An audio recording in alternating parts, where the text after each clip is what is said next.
This afternoon we're going to speak about beliefs and the power of beliefs. Beliefs are very, very important in yoga.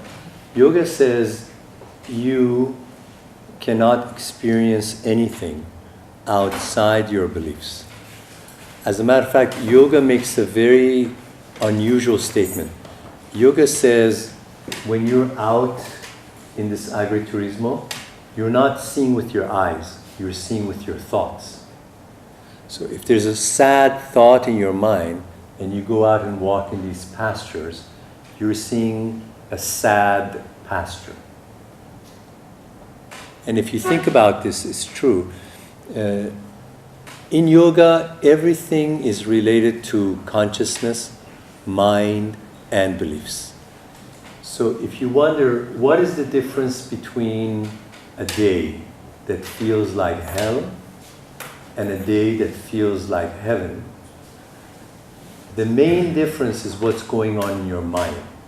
See, at first when you hear this, you say, no, I have many problems, I have debts to the bank, and there's a war going on. So, of course, there's war in my country, that's why I'm feeling bad. But not really. The first and last filter through which experiences go is your mind. In other words, everything you've ever experienced in your life has gone through the filter of your beliefs.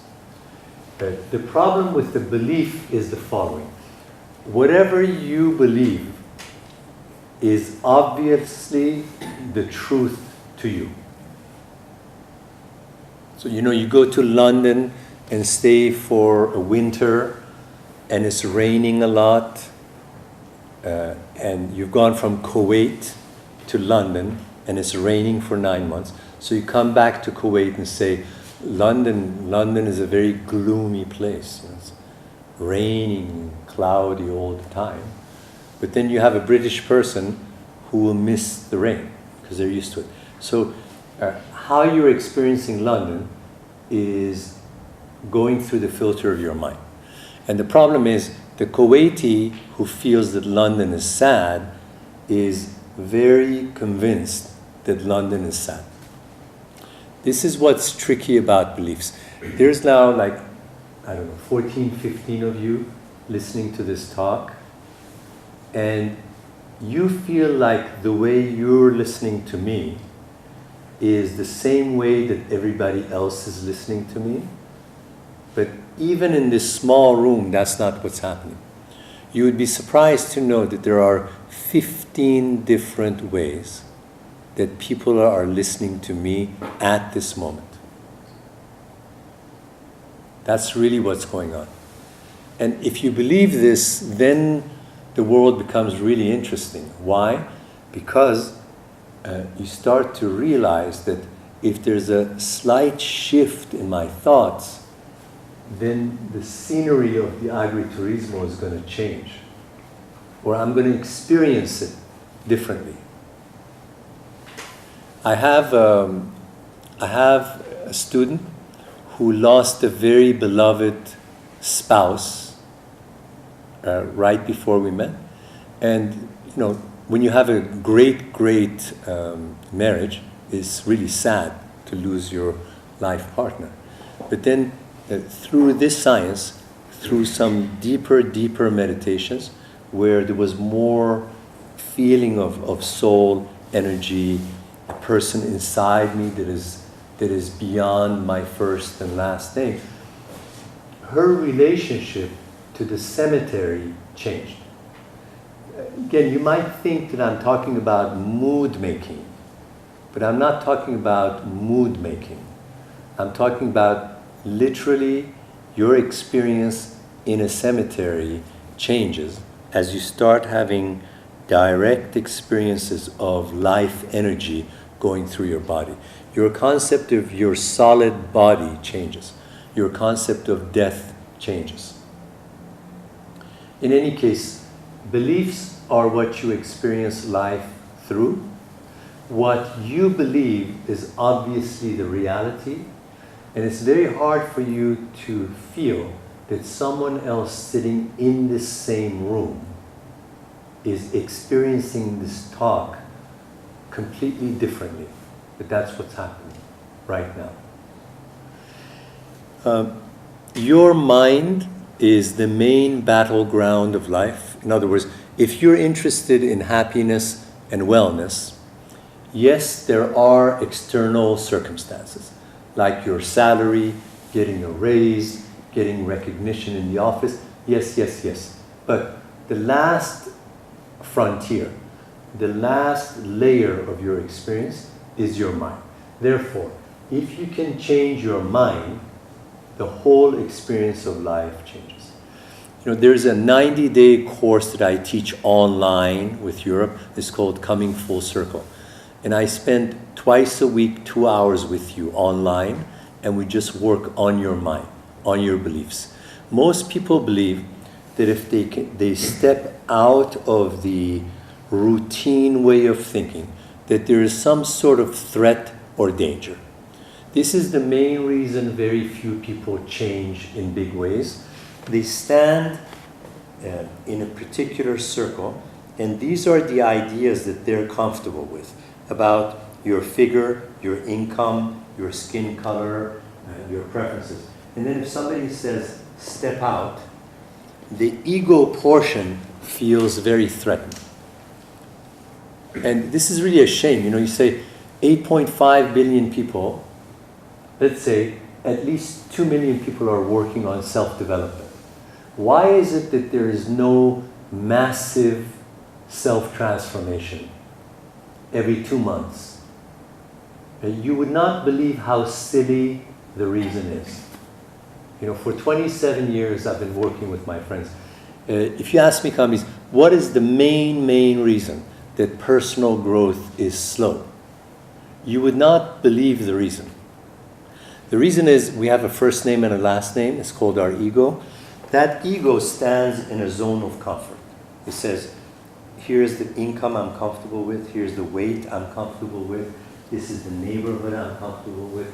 My skin color is different from that skin color. All of this becomes a zone of comfort. And then if somebody says, step here, and you're going to grow outside of some self-limiting ideas, you feel uncomfortable. You feel that there's something threatening when you start to shift your ideas. And that is the main reason that you might not grow from day to day. And what I do in some of these courses, what I do with you, I prove to you that there's no big danger outside of your regular circle of thinking. I want to tell you how your strongest beliefs are formed.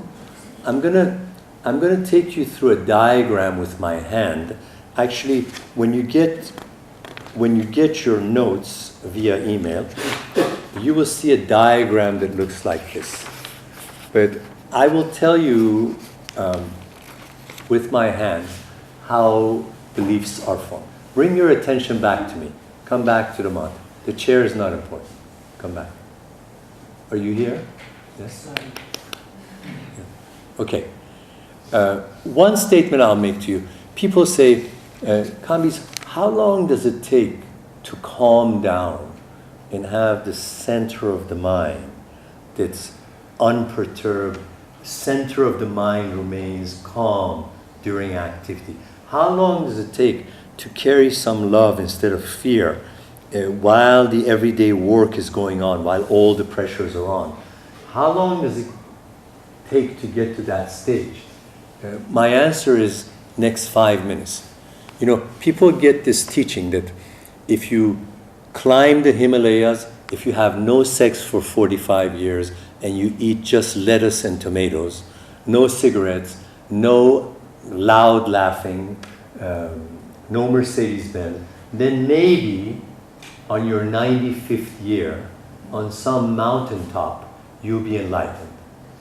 Okay? That's false. This is enlightenment. It's a matter of waking up. See, you can look at it two ways. One is a process. let's clean up the chakras, let's meditate 8 hours a day, let's take self-transformation courses, let's not cater to our sensual needs, and then maybe. The other approach is much faster. It's called the case of the mistaken identity. When you say Kambiz Naficy, white, 65-year-old man, born in Tehran, nature doesn't understand. And the more you reinforce that in yourself, the more pain you'll have. In other words, underneath this, there's a layer of energy. If I can give you enough direct experiences of that layer of energy in deep relaxation, you literally start to identify with a layer of energy within you that is different from the ego. As that experience becomes a bit deeper, not much, that you feel like, yes, I have flesh and bones, but there's an energetic layer inside, and it's even moving, and it's even coming up with creativity. Your identity is going to start shifting. In other words, John becomes slightly less John. You don't need to announce that in your office, because that's controversial. In your own head, your relationship to a cemetery changes. Your relationship to plants and animals starts to change. Your relationship in oneness, you go from here to Palestine, you feel like, strange, I feel like I know these people. I've seen that happen to me, I travel around the world, and because the Kambiz part has become more faded, I have an easier time just relating. Because if the name goes away, you just relate. See, in a cafe, the reason you don't say hello is there's this name and that name. If this becomes fuzzy, then you're just more open. It's like the smile of a child is the same thing anywhere in the world. There's some common denominators. We're all looking for love. We're all looking for some peace of mind, some security. It's actually very, very similar. Let me come back to how ideas and beliefs are formed. I want you to follow my hand. Watch my hand. An event occurs in your life, an event. Right after the event, you come up with your meaning of what just happened. You keep repeating the meaning of what just happened until you develop core beliefs. Your beliefs cover your eyes. So let me review. Something happens. You interpret what happened based on your interpretation. And then you keep repeating that until it becomes the lens through which you look. Now, once you have a core belief, your actions follow your beliefs. In other words, if there's a rope hanging here and I see it as a snake, then my blood pressure is going to go up. Or I might run away from the room. So your actions follow your beliefs. Now, if your actions become predictable, the results become predictable, and then you get into what they say in America, self-fulfilling prophecy. Now watch my hand again. Something happens originally, you lend a meaning to what just happened. The meaning that you lend is not necessarily the truth. You keep repeating that meaning until you now have a belief about something. The belief starts to control your behavior. Your behavior, because it's controlled by repetitive beliefs, your behavior becomes predictable, and then you start manifesting predictable results. And then you say to everybody, didn't I tell you this was going to happen? And then you don't realize that because you're making something happen over and over again, you're reinforcing your own pet theory, your own personal myth. Now, this might be giving you a headache, so I'll back up my explanation with a human example. It may have nothing to do with your example, but later on, those of you who are staying overnight, later on I'm going to ask you to take me through these 6 stages and tell me your story. Okay, here's an example. 3.5-year-old boy is sitting in his bedroom. Mama walks in, hugs the boy with tears, and says, "I'm leaving you and your father. I'm going across the street to get married to someone else." I heard this story a long time ago. I'm changing the location and the names of it. Okay? That's the event. Mama comes in, hugs the 3.5-year-old boy, and leaves. Next, step 2. What does the 3.5-year-old boy think just happened? The 3.5-year-old boy said to me later, after his 3rd divorce, that Mama abandoned me and father. As a result, father became an alcoholic. As a result, he beat me later. So forth. So that's the perception. Let's go to the 3rd stage. What happens to this boy's core beliefs? I asked him, who were you by the time you got to the 1st year of university? He said, I attracted many women, but on the 2nd date, we were having this very romantic Italian dinner, and as we were having dinner on the 2nd date, I kept imagining the breakup of the relationship, the end of the relationship. And I said, 2nd date? He said, yes.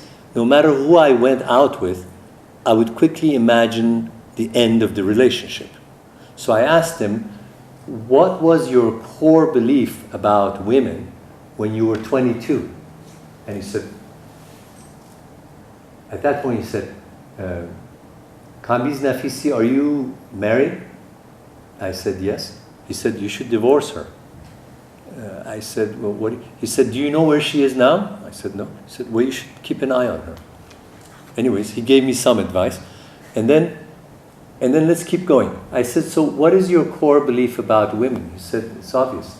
They look for the advantage, and wherever the advantage is, they leave you for the higher advantage. That was his core. His other core belief was women always leave. So far we've covered 3 steps here. The original event, Mama leaves. The perception, Mama deserted us. Core belief, women leave. Now let's get to the 4th step. The 4th step is how you behave. And when this man came to see me, he was on his 3rd divorce, and he would hire detectives to follow his wives in shopping centers. And he would get a record of their cell phone calls after the month was over.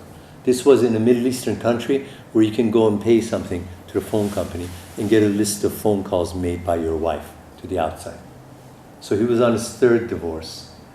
Behavior was very suspicious, highly jealous, could get really, really aggressive.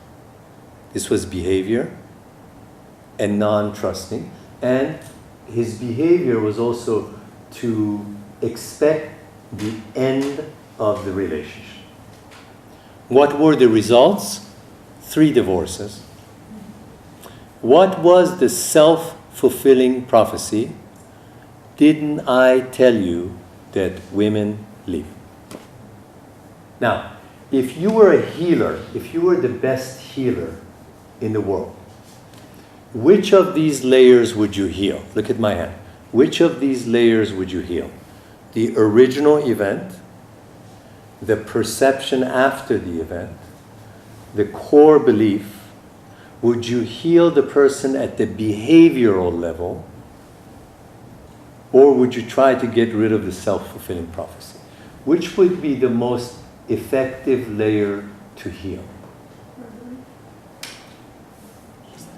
The first one. You 3 don't get dinner tonight. Perception. So what happened was he worked 6 weeks with me.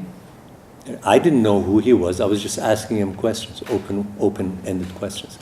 as I was asking him questions, he started to realize that his mother was crazy about him, that the saddest day in her life was leaving him. And then as we went on, he started to realize through the information he was giving me that father had been an alcoholic, that father had beat mother, and that the father was so abusive, he forced the mother to leave. And the mother had actually tried to find him for 20 years. So on the 5th week, I received a phone call from the mother through another channel. And she was requesting that I get the two of them together. So then I saw a very strange scene, some weeks later.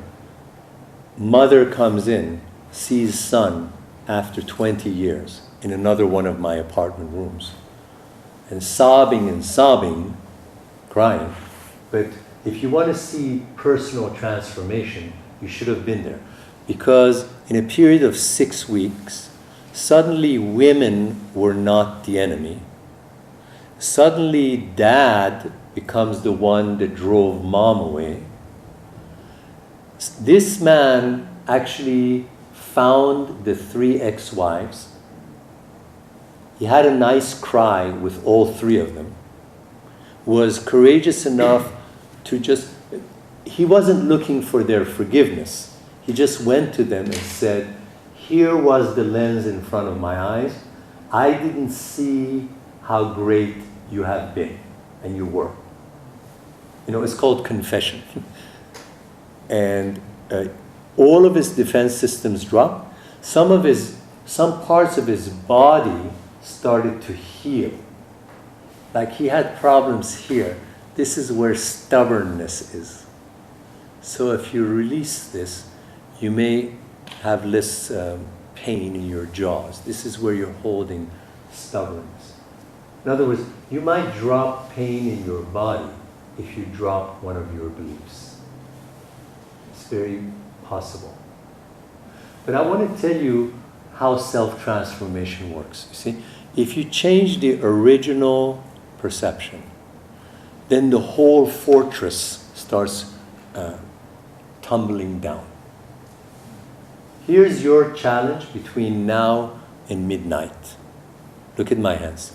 Find some event that left a very strong impression on you.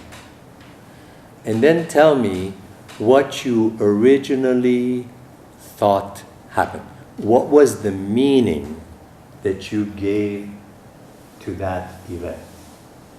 Next, how did that event and the perception start forming your main beliefs about life?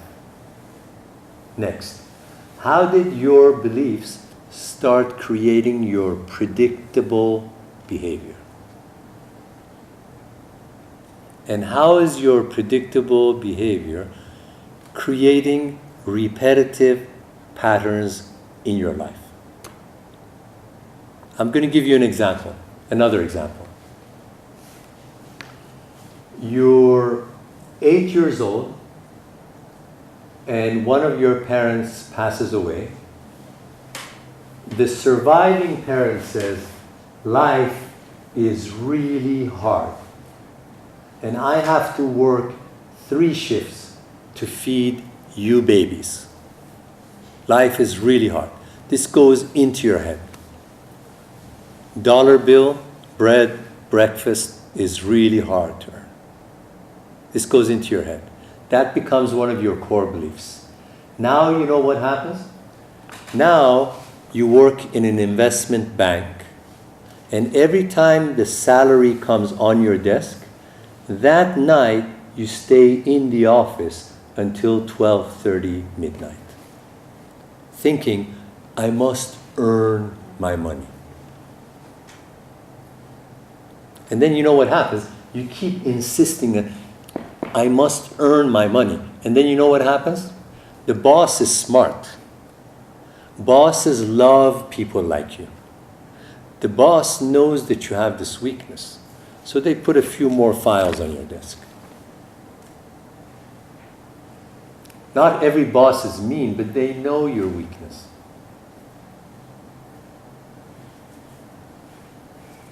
Let's imagine I have a guru weakness. So every time you say, Master Naficy, you're really great. And I start dancing for you like a bear. Every time you clap, I dance.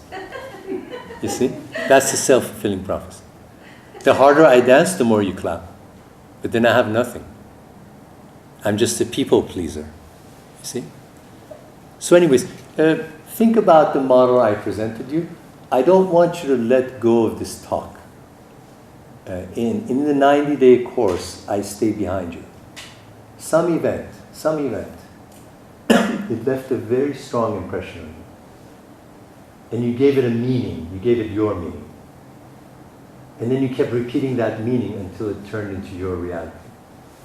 And then because you're seeing that reality, it's affecting your behavior. Like, I must work really hard tonight because they gave me a salary. That affects your behavior. And then, because your behavior is forcing the results, you say, well, didn't I tell you? That's it. That's life. Until somebody shifts one of your beliefs 5%. And then suddenly, the people of Rome are responding differently to you. It's amazing. 3% shift in your belief system, and people start treating you differently.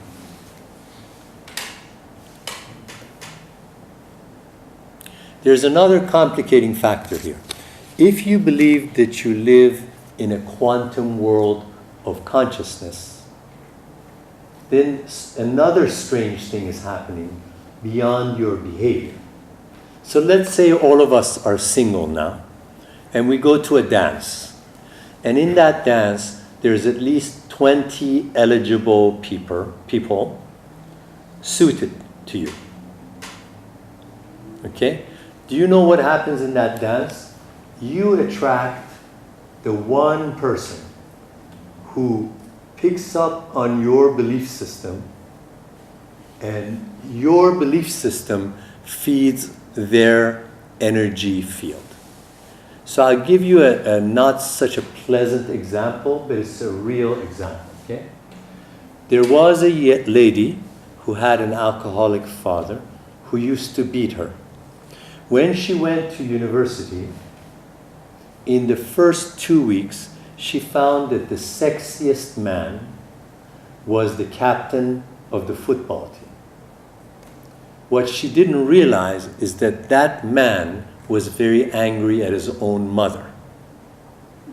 You don't see any of this in the school dance, okay? So then he started beating her, which she interpreted as excitement. It was even sexy, a couple of these every Saturday night, okay? Then she gets married. The husband starts abusing her and the children. She gets divorced.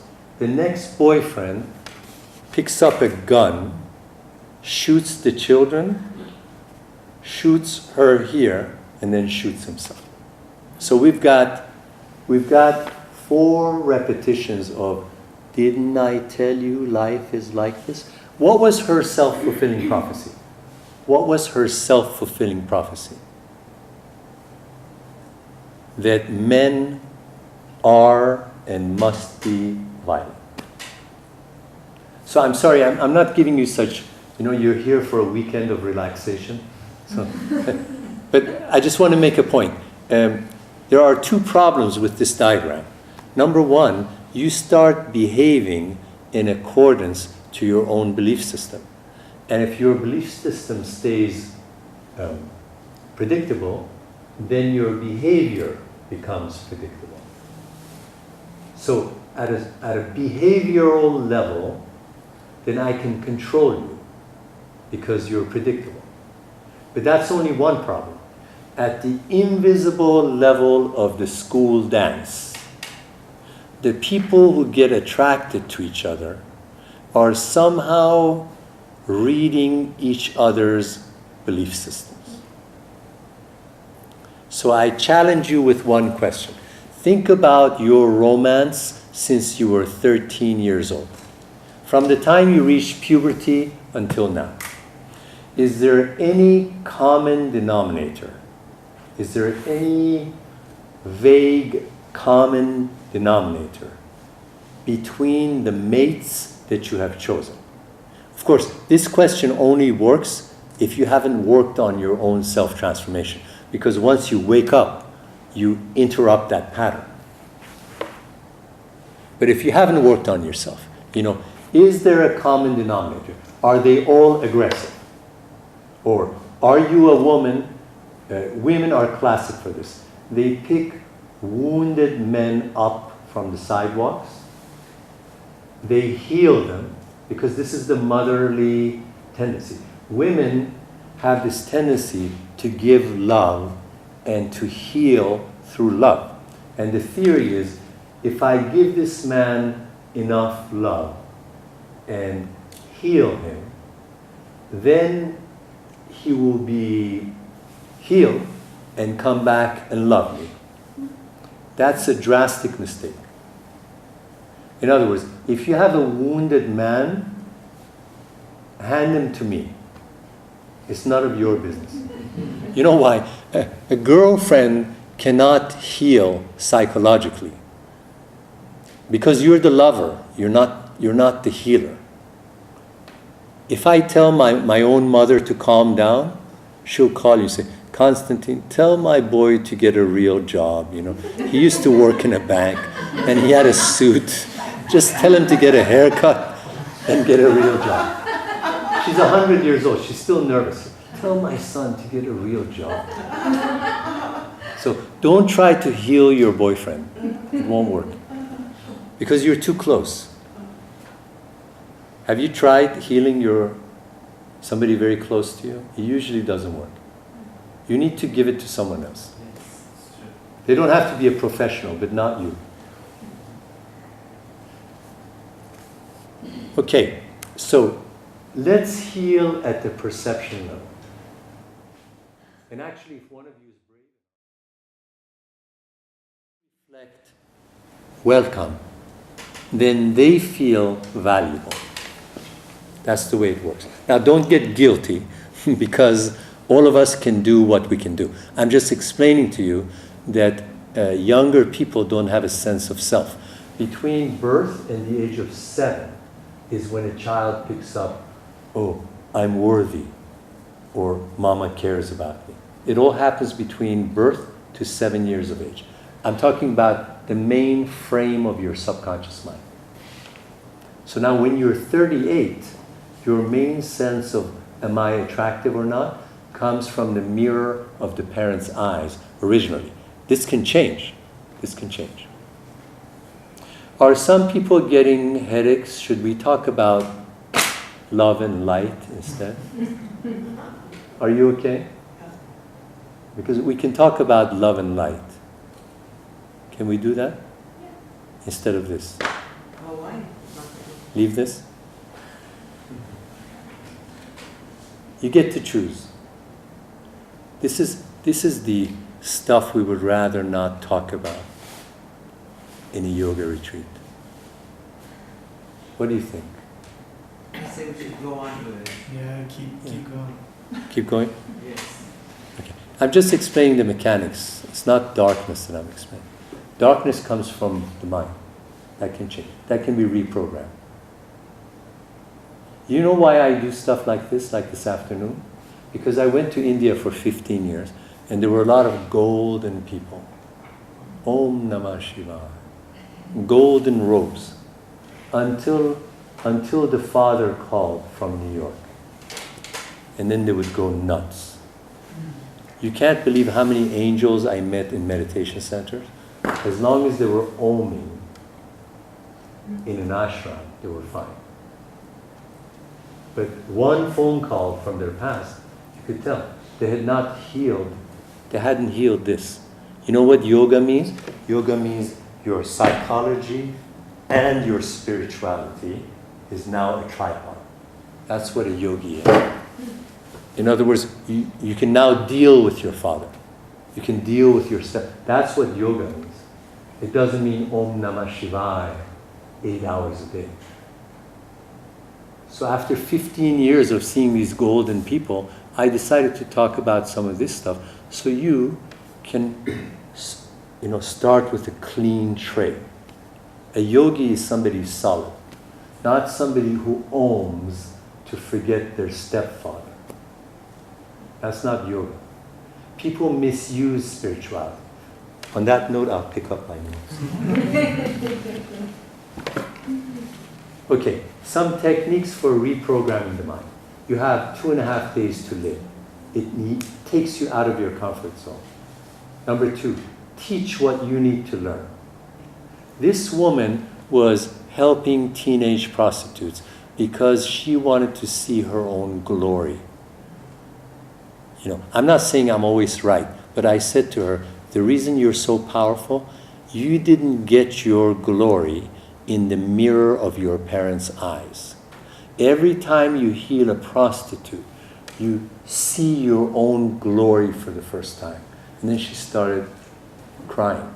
She had never seen that her public service was her thirstiness to see how valuable she was because Papa had never embraced her. And she was thirsty. Every time she healed a teenage prostitute, she saw her own goodness. But she was still thirsty for it. So then what a healer does, the healer takes her back to the stepdad, resolves the misperception so that she can either continue healing in Africa, but she's no longer a slave to healing teenage prostitutes in Africa. She's not a slave to the work. Because if you're doing it because of thirst, then you're driven. Some of the world's best salespeople are highly insecure. The head of one of the largest news networks in the world had an alcoholic dad who never said good boy. So there's a reporter talking to him, and the reporter says, you're so restless. You now have more than $1 billion, this entire news network. Why are you restless? And then somewhere in the talk, he said, maybe it's because when I was young, my father was very rough, and he never said good boy. Now, here's the magic moment in the TV interview. The woman turned around and said, you have more than $1 billion, more than a dozen news channels. Is your dad alive? He said, yes. And then she said, did he ever say good boy? Silence. Clever question. Silence. High emotions. You see, he was building more news networks to one day just receive one of these. Now, I'm not trying to make you feel bad. I'm saying if you've got anything like the things I'm talking about, we make you understand it, see where it comes from, so then you stop dancing every time we clap. That's the only reason. I don't want to make you feel bad. We want to get to the bottom so that you're stable. If you say, I will lose all of my sense of stability if my father dies, then you need to work on yourself. Because your existence is not just your father. You have to get that. We have to work on that. You exist outside of your father. Let's come back to the techniques. Other techniques. Affirmations are repetitive sentences that you say in your mind until your subconscious mind gets reprogrammed. Like health, wealth, happiness. I deserve great health, wealth, and happiness. Today, I embrace the world with my glory. Today, I embrace the world with my glory. So some people cringe when they want to say that. You know why? If in the mirror of your parents' eyes, you didn't see welcome, if you didn't see that in the mirror of your parents' eyes, you have something called toxic shame. You know what toxic shame is? Toxic shame means there's some part of me that's flawed. So BMW says, you're not cool until you drive a 328i. And Revlon says, red metallic lipstick, and then you'll be valuable. Facebook says, wear a bikini and do this. Do a selfie and send it out. It's shame. You know what shame is? Shame is, I am not good and complete just the way I am. In other words, your belly can be adorable.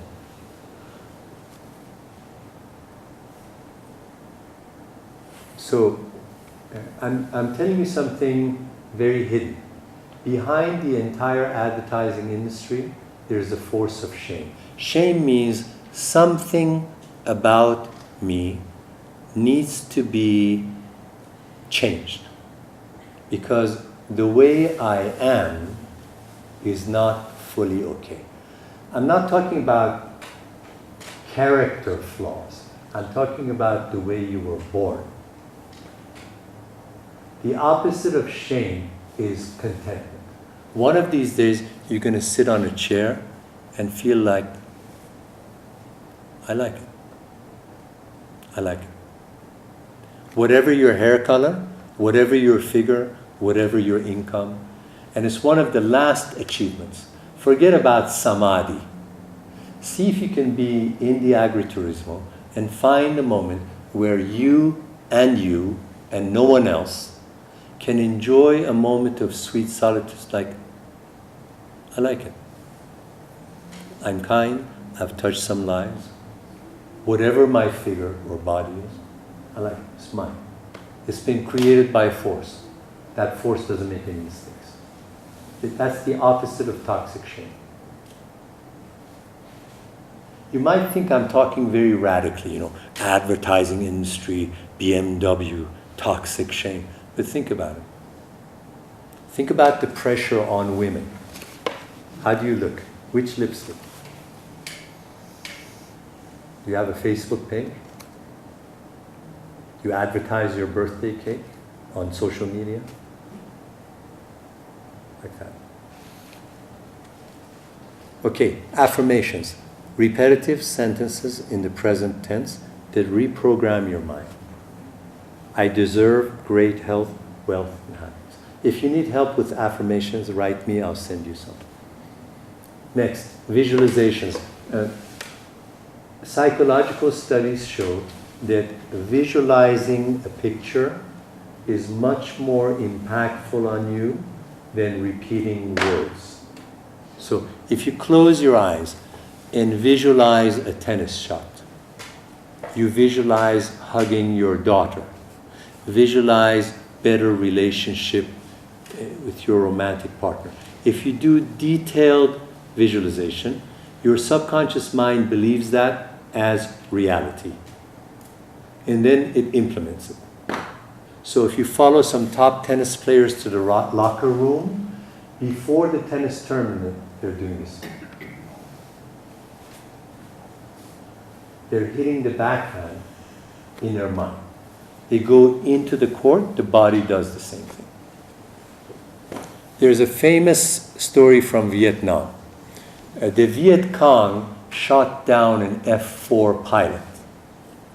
And the Chinese torture was to bury the US soldiers up to here in rice paddies, rice fields. This man was a golf player. He played golf. By the second day, he realized if he doesn't do something, this is the end of him. Because you're up to here in mud. he started playing golf in his mind. Later on, you can raise your hand and say, Kambiz, this was an event that left a really, really strong impression. And now I remember what I thought of that. When that happened, here's what I thought. And then it turned to a bigger belief.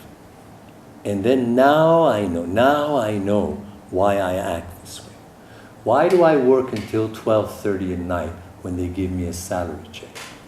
Because Papa used to say that having a loaf of bread is very hard.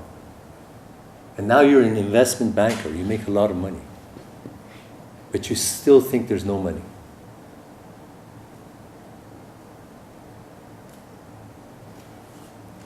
Interesting story. Marilyn Monroe and Elizabeth Taylor were popular at the same time for a certain number of years. The highest contract Marilyn Monroe got was $100,000. In that year, Elizabeth Taylor was offered $1 million. But the popularity of Marilyn Monroe was higher in that year. What I'm saying is the studio owner knows.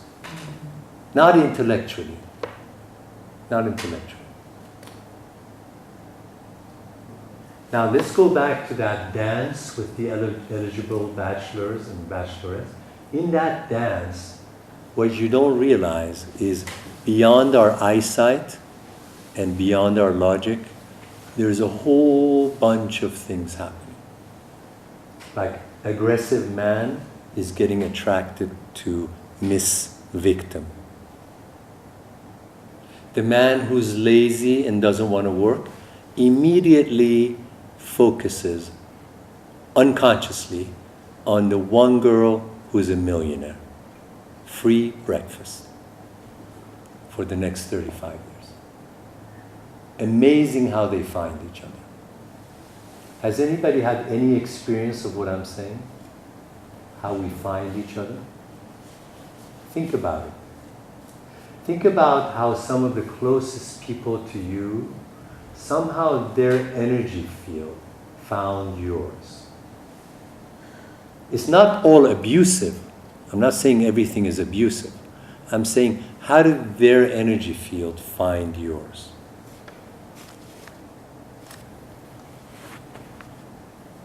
I know a guitar player.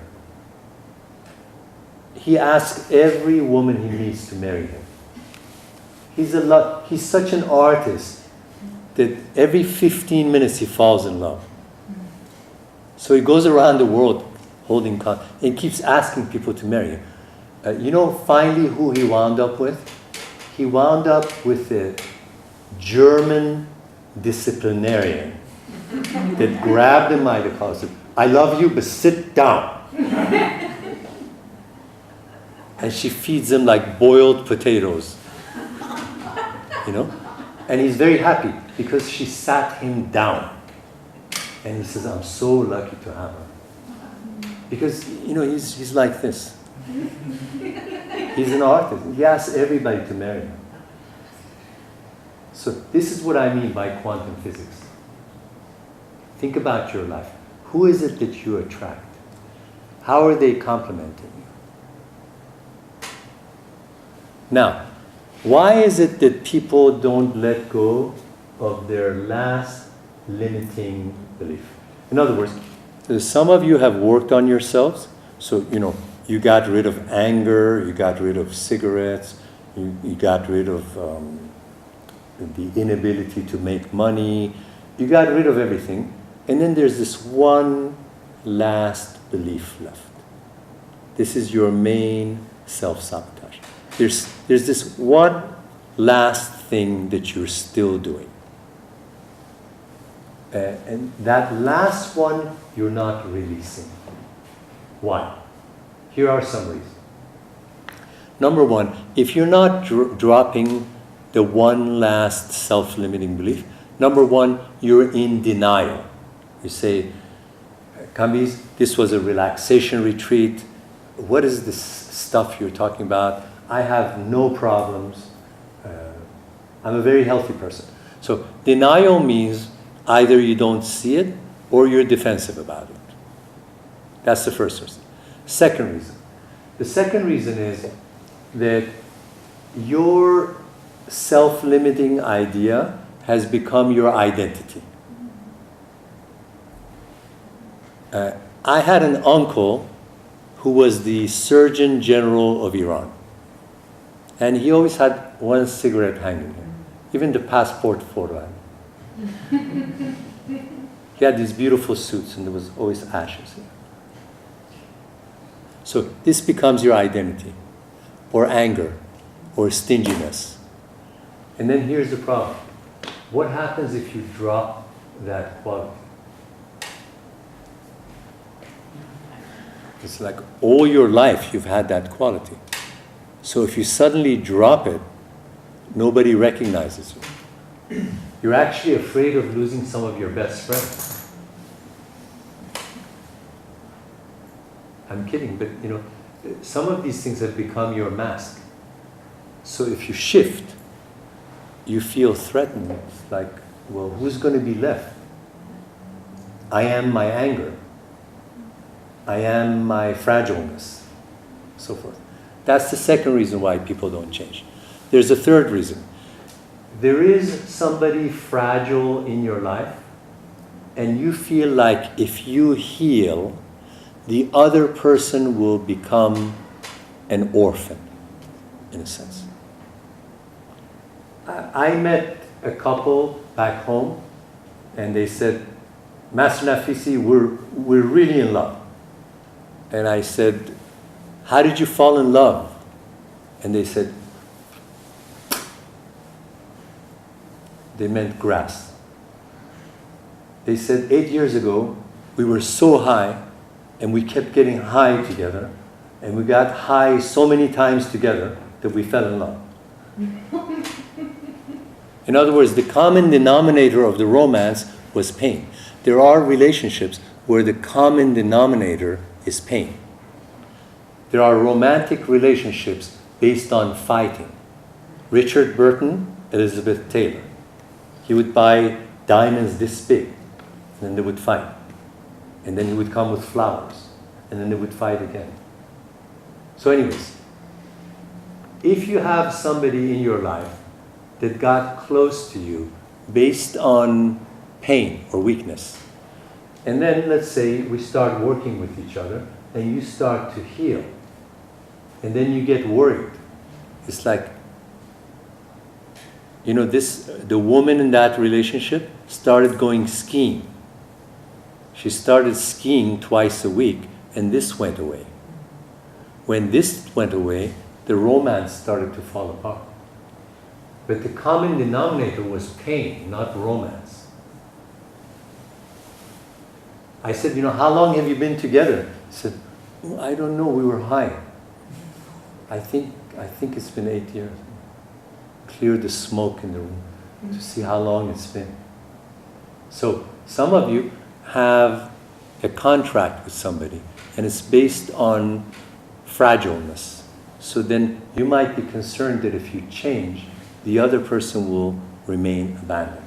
That's another reason why people don't change.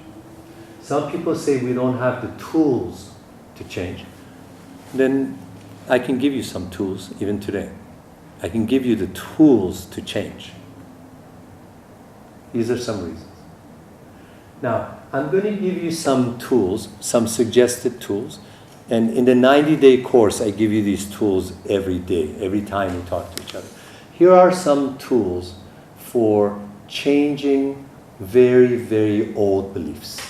I mentioned that the main problem with old beliefs is that you get used to this circle, which is called your comfort zone.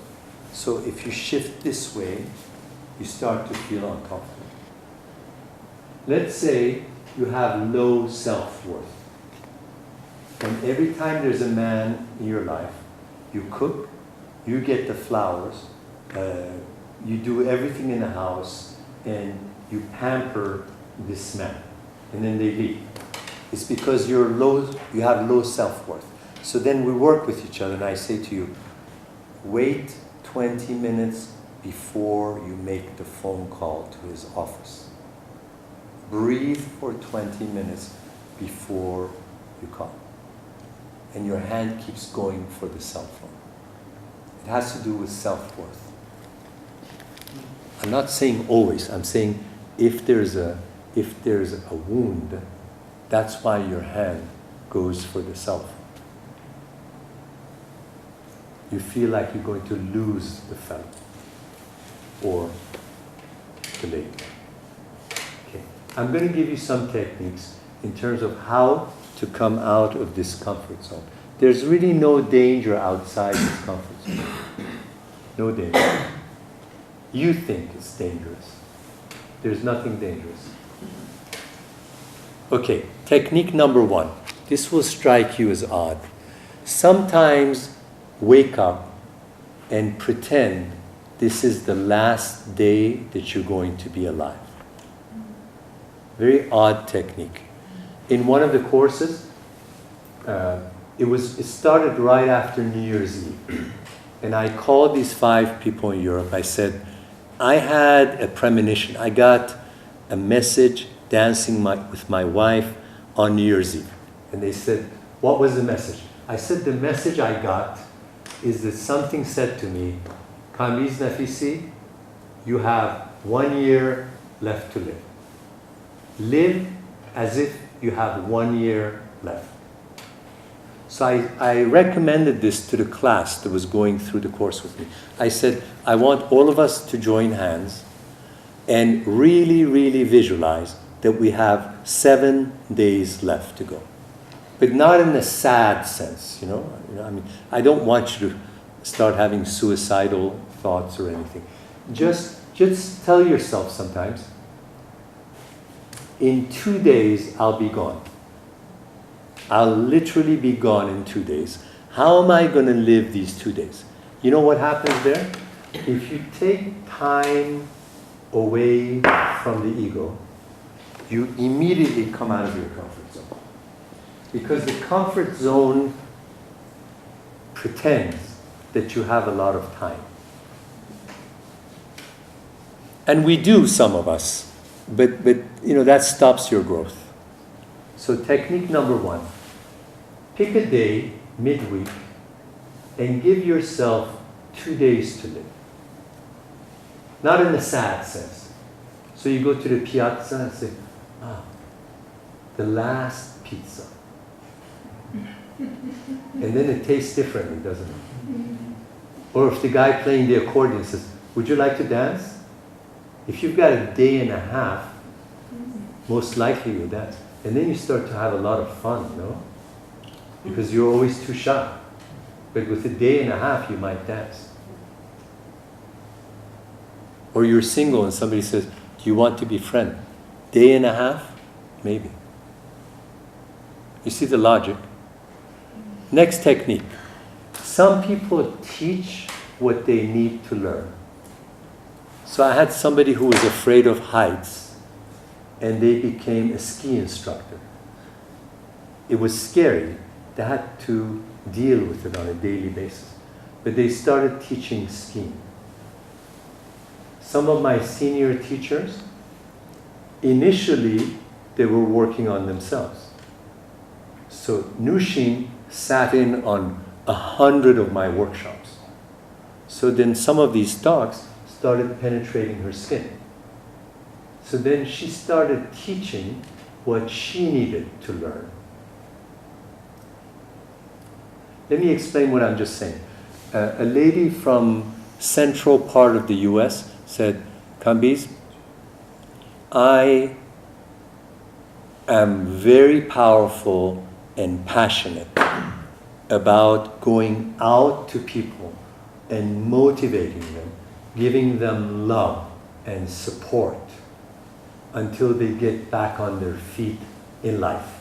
I said, look, I'm not interested in them. Tell me about you.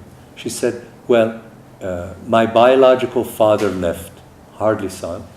The stepfather didn't really like me. So I grew up with a thirst for a man's embrace. And then I said, so you're telling me you're very powerful going out to Africa and healing teenage girls. And she said, yes, I'm incredibly powerful. I said, do you know why you do that?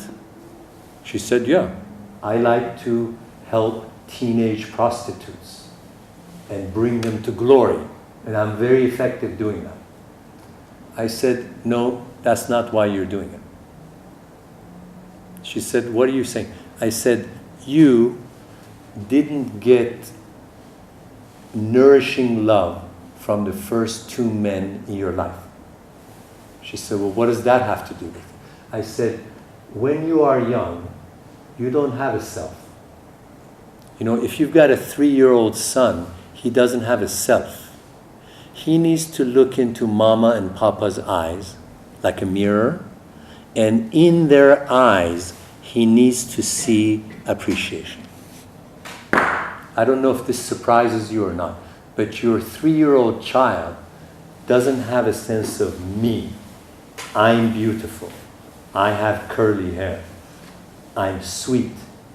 3-year-old doesn't have. 3-year-old looks into your eyes at breakfast table to see what you're reflecting. If you